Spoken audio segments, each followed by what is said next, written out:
The look on Sandra Ramirez's face when the conservation board member shook my hand and thanked me for my environmental leadership was absolutely priceless. Her mouth fell open so wide I thought her jaw might actually unhinge. Just 30 minutes earlier, she'd been standing in my driveway with her clipboard and measuring tape, smugly writing up violation notices for my rain barrel system, telling me how she was going to make sure I paid every penny of the $1,500 fine she'd calculated. Now she was watching the same barrel she tried to fine me for being praised as an exemplary model of sustainable water conservation that the entire neighborhood should follow. My name is Robert Carter, and I've been living in the Willowbrook subdivision for about 8 years now. I'm a hydrologist by training, which means I spend my days studying water systems and sustainable water management practices. When I moved into this neighborhood, I was just looking for a quiet place to live where I could tend my garden and maybe implement some water conservation techniques. I never imagined that my simple desire to reduce my environmental footprint would turn me into a target for the most power-hungry homeowners association president our community had ever seen. Sandra Ramirez had been the HOA president for 3 years when this story begins. And in that time, she'd managed to turn what should have been a simple community organization into her personal fiefdom. She was one of those people who seemed to live for the tiny bit of authority that came with the position, wielding the Homeowners Association rules like a weapon against anyone who dared to step out of line. The rain barrel project started innocently enough. I'd been watching my water bills climb every summer as I tried to keep my vegetable garden healthy during the increasingly hot and dry seasons. As a hydrologist, I knew that collecting and using rainwater was one of the most efficient ways to reduce both water consumption and utility costs. I spent weeks researching the best systems, reading through the HOA covenants to make sure there were no specific prohibitions against rain collection. After confirming that there was nothing in our neighborhood's governing documents that specifically banned rain barrels, I purchased a modest system consisting of 3 55-gallon barrels, one connected with overflow pipes, positioned along the back of my house where they could collect water from the gutters. The barrels were a neutral brown color that blended well with my house's exterior, and I positioned them carefully so they weren't visible from the street. For about 6 months, everything was perfect. My water bill dropped significantly during the growing season. My plants thrived on the chemical-free rainwater, and I felt good about doing my small part to reduce strain on the municipal water system. I even had a few neighbors ask me about the setup, and I was happy to share information about the benefits. That peaceful period came to an abrupt end on a Tuesday morning in late spring when I heard someone loudly clearing their throat in my backyard. I looked out the window to see Sandra Ramirez standing next to my rain barrels with a clipboard in one hand and a measuring tape in the other, wearing the kind of self-satisfied expression that immediately told me I was about to have a very bad day. I walked outside to greet her, hoping this was just a routine inspection. Sandra was a woman in her early 50s with perfectly styled blonde hair and the kind of aggressive posture that suggested she was used to getting her way through sheer force of personality. "Good morning, Sandra," I said, trying to keep my tone friendly and neutral. She didn't return the greeting. Instead, she held up her clipboard and launched immediately into what was clearly a prepared speech. "Robert Carter, as president of the Willowbrook Homeowners Association, I'm here to inform you that your property is in violation of multiple community standards. These unsightly containers constitute both an aesthetic violation and a potential health hazard that cannot be permitted in our community." I was genuinely confused. The rain barrels were clean, properly maintained, and positioned to minimize their visual impact. "I'm sorry, Sandra, but I reviewed the HOA covenants carefully before installing this system, and there's nothing that prohibits rain collection. These barrels are legal under city ordinances."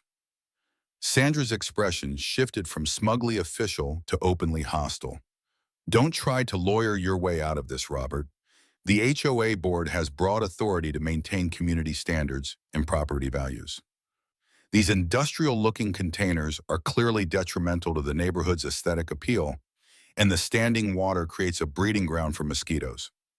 You have 30 days to remove them or face fines starting at $500. The accusation about mosquitoes was particularly galling because it was completely false. My rain barrel system included tight-fitting lids and proper screening to prevent insect breeding, which was standard for any properly designed rainwater collection setup. Sandra, these aren't industrial containers. They're specifically designed for residential rainwater collection. They have sealed lids and mosquito screening, so there's no pest breeding issue, and they are positioned to minimize visual impact. Sandra cut me off with a sharp wave. I don't need a lecture about your little hobby project. The bottom line is that the HOA board has determined these containers are inappropriate and they need to go. 30 days. She scribbled something on her clipboard and turned to leave. Wait, I called after her. You said the board made this decision, but I never received notice of a board meeting where this was discussed. According to the bylaws, property owners are supposed to be notified of issues affecting their property. Sandra paused and turned back with a condescending smile. The board doesn't need your permission to enforce community standards. We have the authority to act in the best interests of the neighborhood. If you have a problem with our decision, you are welcome to file an appeal, but I wouldn't get your hopes up.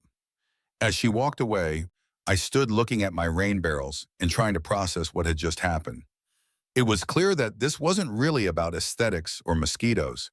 This was about Sandra flexing her authority and showing everyone that she had the power to make people's lives difficult if they didn't conform to her vision. That evening, I began what would become the most thorough research project of my personal life. I carefully reviewed every page of our HOA's governing documents. After 3 hours of reading, I was confident in my original assessment. There was no specific prohibition against rain collection systems, no general language that could reasonably be interpreted to ban them, and no aesthetic guidelines that they violated. Next, I researched the legal status of rainwater collection in our state and municipality. What I found was encouraging.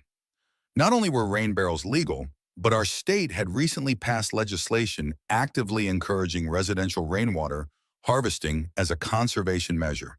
The city had even implemented a rebate program for homeowners who installed qualifying rain collection systems. I also researched the backgrounds of our HOA board members and discovered that Mandrastow had been making unilateral decisions without proper board approval. I found records of at least 3 other homeowners who had been forced to remove perfectly legal installations because Sandra had decided they didn't meet her standards. The more I learned about Sandra's pattern of overreach, the more convinced I became that this wasn't just about my rain barrels. This was about establishing a precedent. If Sandra could arbitrarily ban rain collection systems today, what would she target tomorrow? Solar panels? Vegetable gardens? That's when I remembered something from my professional work. As a hydrologist, I'd occasionally worked with local conservation boards on water management projects. These organizations were always looking for examples of successful residential conservation initiatives. My rain barrel system might be exactly what they'd be interested in highlighting. I reached out to contacts in the environmental community, including the Regional Water Conservation District.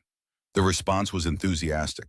It turned out that our region had been experiencing increasing water stress, and local agencies were actively seeking ways to promote residential conservation practices. Within a week, I had arranged for a site visit from Patricia Anderson, a water conservation specialist with the Regional Conservation District. Patricia was excited to see a properly implemented system that could serve as an educational example. We scheduled her visit for the following Tuesday. I also reached out to Mark Jimenez, a local environmental reporter who had written articles about water conservation initiatives. The conflict between my conservation efforts and the HOA's opposition seemed like exactly the kind of story that would resonate with his readers. The night before Patricia's visit, I received an unexpected phone call from Sandra. Her tone was different from our backyard confrontation, more conciliatory but still condescending. Robert, I wanted to follow up on our conversation about your rain barrel situation. The board has been discussing your case, and we might be willing to work out a compromise. I was immediately suspicious. What kind of compromise did you have in mind? We'd be willing to give you additional time to remove the barrels if you agree to do so voluntarily. We could extend the deadline to 60 days instead of 30, and we wouldn't impose any fines. The offer confirmed my suspicion that Sandra was feeling less confident about her position. If she truly believed my rain barrels violated community standards, she wouldn't be offering compromises. I appreciate the offer, Sandra, but I'm not interested in removing the rain barrels. They're legal, beneficial, and properly installed. If the HOA wants to challenge them, we can go through the proper dispute resolution process. Sandra's conciliatory tone evaporated immediately. Fine, Robert, have it your way. The board is prepared to enforce community standards regardless of your personal feelings. You'll be hearing from our attorney if those barrels aren't gone by the deadline. The next morning, Patricia Anderson arrived for her Conservation District site visit. She spent about an hour examining my rain barrel system, asking detailed questions about its design and performance. She was particularly impressed with the documentation I'd kept of water collection volumes, which showed the system was saving approximately 2,000 gallons of municipal water per year. This is exactly the kind of residential conservation project we love to see, Patricia told me. The system is properly designed, well-maintained, and achieving significant water savings. I decided this was the right moment to mention my HOA situation. Actually, Patricia, I'm facing some pushback from our homeowners association. The HOA president claims the rain barrels violate community aesthetic standards and create health hazards. Patricia's expression shifted from enthusiasm to concern.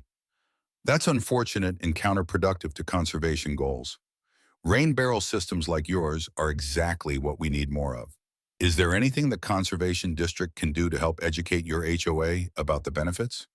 Would it be possible for someone from the Conservation District to speak with our HOA board about water conservation practices? Patricia was immediately interested. Absolutely. We have an educational outreach program specifically designed to help communities understand residential conservation practices. I'd be happy to arrange a presentation for your HOA board. Patricia also mentioned that the Conservation District was looking for exemplary residential installations to feature in their promotional materials, and she asked if I'd be willing to have my system included. By the time Patricia left, I felt like I'd gained a powerful ally. The Conservation District's endorsement would be difficult for the HOA to dismiss, and Patricia's offer to provide educational outreach would put Sandra in the awkward position of either accepting expert guidance or appearing to oppose environmental stewardship. 2 days later, I received a terse email from Sandra informing me that she'd been contacted by the Conservation District about scheduling an educational presentation. The email's tone was professional but clearly annoyed, and Sandra emphasized that any presentation would be purely informational and wouldn't change the HOA's position. The community meeting was scheduled for the following Thursday evening, and Patricia agreed to include information about residential rain collection systems as part of her presentation on water conservation practices. The community meeting attracted a much larger crowd than expected. About 40 homeowners showed up to learn about residential conservation practices. Patricia gave an excellent presentation about the importance of water conservation in our region and the various methods available to homeowners. When Patricia reached the section about rainwater harvesting, she used my system as a specific example of effective residential implementation. She showed photos of my rain barrels, discussed their design features and performance data, and explained how similar systems could help other homeowners reduce their water bills while contributing to conservation goals. The response from the audience was overwhelmingly positive. Several homeowners asked detailed questions about installation requirements and costs. It was clear that there was significant interest in rainwater harvesting throughout the community. Sandra sat in the front row with her arms crossed and a deeply skeptical expression, but she didn't interrupt Patricia's presentation. When the formal presentation ended and Patricia opened the floor for questions, Sandra finally spoke up. This is all very interesting, but we need to remember that our community has standards that all residents are expected to follow. While water conservation is certainly worthy, it can't come at the expense of property values and neighborhood aesthetics. Patricia responded diplomatically but firmly. I understand the importance of community standards, but I'd encourage you to consider whether those standards might be updated to explicitly support conservation practices. Many communities are finding that environmental stewardship actually enhances property values. Several other homeowners spoke up in support of Patricia's point, and it became clear that Sandra was increasingly isolated in her opposition. When someone directly asked about the HOA's position on rain barrels, Sandra was forced to acknowledge that there was no specific prohibition in the governing documents. but she maintained that the board had authority to regulate installations that might affect neighborhood aesthetics. This was my opening. I stood up and addressed the group, explaining that I was the homeowner whose system Patricia had featured. I briefly described Sandra's threats and outlined the research I'd done into the legal status of rainwater harvesting. I think this situation illustrates a broader question about what kind of community we want to be. Are we going to support environmental responsibility or let arbitrary aesthetic preferences override legitimate conservation efforts? The response was immediate and overwhelmingly supportive. Multiple homeowners expressed frustration with Sandra's overreach, and several shared their own experiences with HOA intimidation over projects that should have been uncontroversial. As the meeting wound down, Patricia Anderson made an announcement that surprised everyone. Based on what I've seen tonight, I'd like to propose that the Conservation District formally recognizes community as a model for residential water conservation, with Mr. Carter's rain barrel system serving as a featured example. The room erupted in applause, and I could see Sandra's face turning red with frustration. Instead of forcing me to remove a supposedly problematic installation, she'd inadvertently created a situation where that same installation was being praised as exemplary. After the meeting, several homeowners approached me to express support and ask about installing their own systems. Patricia also scheduled a follow-up visit to document my system for their educational materials. But the most satisfying moment came when Sandra approached me as I was leaving. Her earlier confidence had been replaced by obvious frustration and barely controlled anger. "This isn't over, Robert," she said in a low voice. "The board still has authority to enforce community standards." I looked at her calmly and responded loud enough for nearby homeowners to hear. "Sandra, I think tonight made it clear that my rain barrels aren't the problem. The problem is HOA leadership that's more interested in arbitrary control than supporting legitimate community interests." Sandra stalked off without responding, clearly furious about how the evening had unfolded. The next morning, Mark Jimenez called to schedule an interview for his article about HOA policies in environmental conservation. During our interview, I focused on substantive issues rather than personal attacks, but I clearly explained how Sandra's threats had violated proper procedures and ignored the benefits of conservation practices. When Mark contacted Sandra for her perspective, her response was revealing in its defensiveness. According to Mark, Sandra insisted the HOA had full authority to regulate installations that might affect property values, but she couldn't provide specific evidence that rain barrels actually harm property values. The article appeared the following week with the headline, "HOA disputes homeowners' water conservation efforts." Mark had presented the facts objectively while making it clear that expert opinion strongly supported residential rainwater harvesting and that the HOA's opposition appeared arbitrary. The article generated significant community discussion. Most response was supportive of conservation efforts and critical of HOA overreach. I received multiple contacts from homeowners in other neighborhoods facing similar disputes, but Sandra wasn't ready to give up. 2 days after the article appeared, I received a certified letter from an attorney claiming to represent the HOA. The letter demanded that I remove my rain barrels within 10 days or face legal action. The legal threat was clearly intended to intimidate me, but it also represented a tactical error. By involving attorneys and making formal threats, Sandra had moved our dispute into a realm where documentation and actual legal standards would matter more than her personal authority. I forwarded the letter to my own lawyer, who specialized in property law and HOA disputes. After reviewing the materials, my attorney was confident that Sandra's legal position was extremely weak. The HOA's governing documents don't prohibit rain collection systems, and the board clearly didn't follow proper procedures.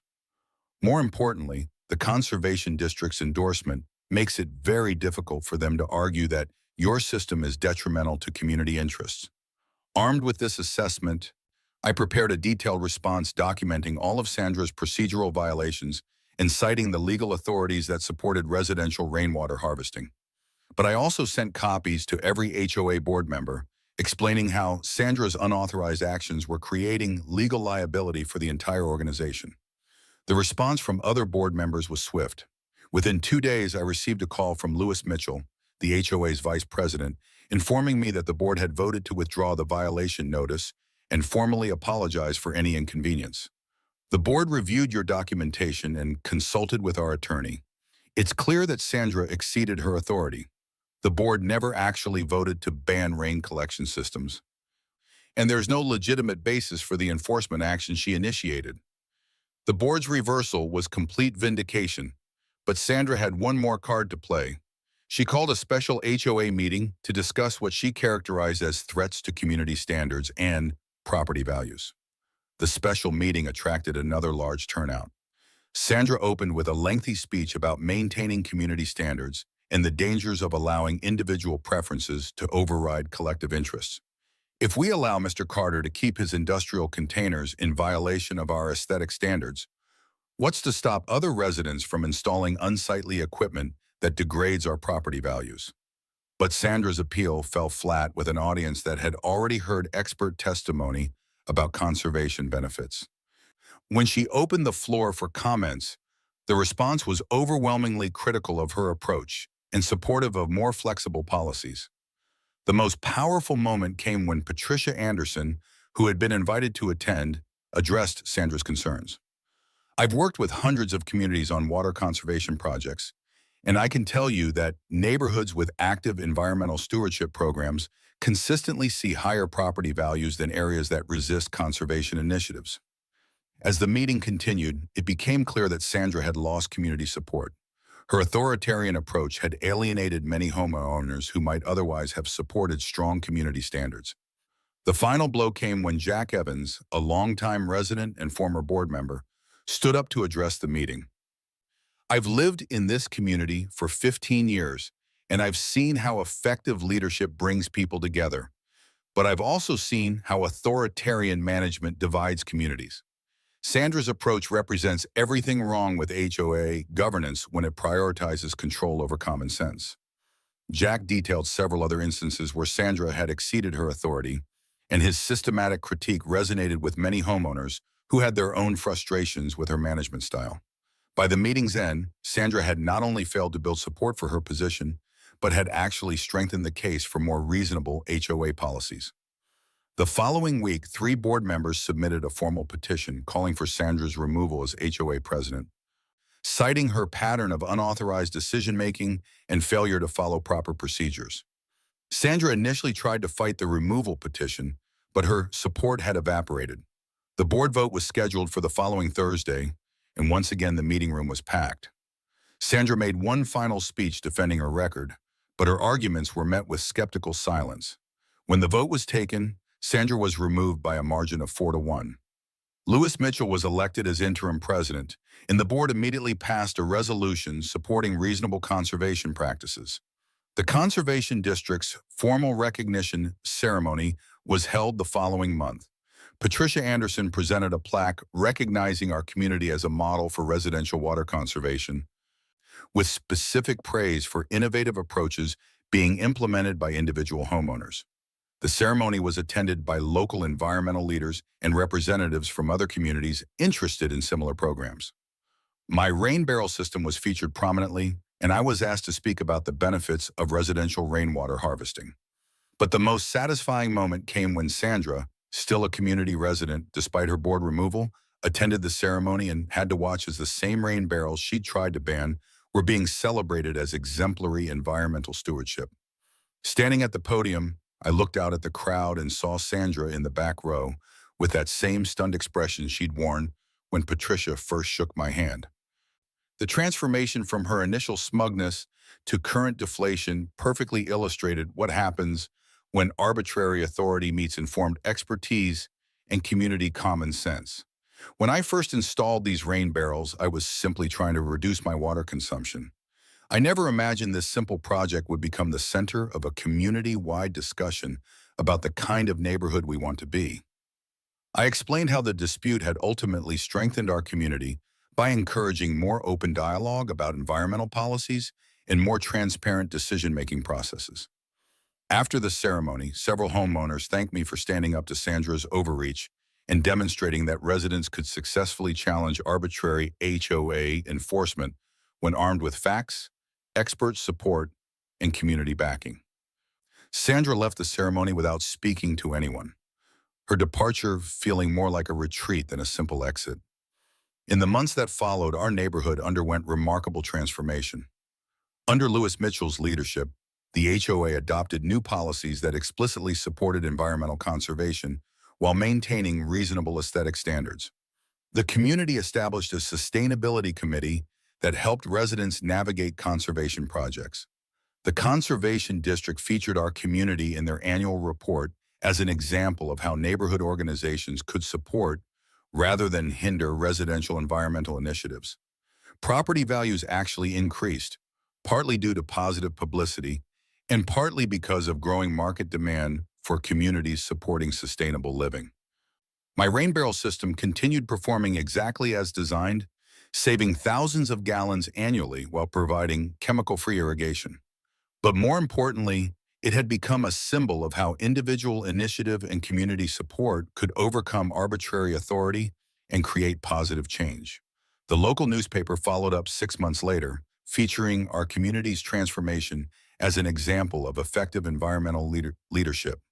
The consensus was that the community had become more collaborative, environmentally conscious, and responsive to residents' legitimate interests. Looking back, I realized Sandra's attempt to assert arbitrary authority had actually created an opportunity to address deeper issues about community governance and environmental responsibility. Her overreach had been the catalyst for positive changes that probably wouldn't have occurred otherwise. The irony was perfect. Sandra's effort to prevent rainwater collection had resulted in our community becoming a recognized leader in residential water conservation. Her attempt to maintain rigid aesthetic control had led to more reasonable policies that actually enhance property values and community reputation. The Conservation Board recognition ceremony had been the perfect culmination. But the real victory was in lasting changes to our community's approach to environmental stewardship and democratic governance. As I stood in my backyard that evening, after the ceremony, looking at the rain barrels that started this adventure, I felt deep satisfaction. The system was still quietly collecting rainwater, but it had also become a symbol of how determination and community support could overcome arbitrary authority. The transformation in Sandra's demeanor from our first confrontation to the recognition ceremony had been remarkable to witness. The woman who had once stood in my backyard threatening fines and legal action had been reduced to a silent observer of her community's celebration of environmental leadership. But I didn't take personal satisfaction in Sandra's humiliation. The goal had never been to embarrass her, but to defend legitimate conservation practices and establish better governance procedures that would serve the entire community. The broader impact extended far beyond our neighborhood. Patricia Anderson had shared our story with other organizations, and several communities had used our experience as a model for developing policies that supported residential sustainability practices. The most gratifying aspect was seeing how our community had embraced environmental leadership as a core value. The Sustainability Committee had become one of the most active community organizations, helping residents implement everything from rain collection to solar panels. Property values had indeed increased, but not because we'd maintained rigid aesthetic control as Sandra claimed was necessary. Instead, the increase was driven by our community's reputation for environmental innovation and collaborative governance. 2 years after the original conflict, our community received a state-level award for environmental leadership, recognizing the comprehensive sustainability initiatives that had grown out of the initial dispute over my rain barrels. Standing at the podium in the state capitol, I looked out at an audience that included environmental leaders and government officials. It was hard to believe this recognition had all started with Sandra's arbitrary attempt to ban my simple rain collection system. Sometimes the most significant changes begin with the smallest actions. A few rain barrels became the catalyst for a community-wide conversation about environmental responsibility and democratic governance. The state award was accompanied by a grant that allowed our community to expand its conservation programs and share our experience with other neighborhoods. Sandra had moved away about a year after her board removal, selling to a family that immediately installed solar panels and their own rain collection system. The new owners were enthusiastic supporters of environmental initiatives and frequently mentioned that our neighborhood's sustainability reputation had attracted them to the area. My original rain barrel system was still functioning perfectly, continuing to collect rainwater while serving as a symbol of how individual determination could overcome arbitrary authority and created positive change. But the most satisfying aspect wasn't the recognition or awards, but the knowledge that our community had become a better place to live, where residents felt empowered to pursue legitimate environmental initiatives without fear of arbitrary enforcement. The rain barrels that Sandra had tried so hard to eliminate had become permanent fixtures in our neighborhood landscape, joined by dozens of similar systems installed by residents inspired by our successful defensive conservation practices. Looking back on the entire experience, from Sandra's initial backyard confrontation to the state-level recognition of our community's environmental leadership, I was struck by how completely her attempt to assert arbitrary authority had backfired. The lesson was clear. Arbitrary authority might seem powerful in the short term, but it's ultimately no match for informed advocacy, expert support, and community determination to do the right thing. As I stood in my backyard that evening, listening to the gentle sound of rainwater flowing into my collection barrels, I reflected on how this simple conservation project had become the catalyst for so much positive change. The water I was collecting would nourish my garden, just as originally planned, but the broader impact had nourished our entire community's commitment to environmental stewardship and democratic governance. Sandra's attempt to find my rain barrels had indeed ended with her collapse, but not in the way she'd intended. Her arbitrary authority had crumbled under the weight of expert testimony, community opposition, and her own procedural violations. The rain barrels she'd tried to eliminate had not only survived, but had become symbols of successful resistance to authoritarian overreach and catalysts for positive community transformation that would benefit residents for years to come.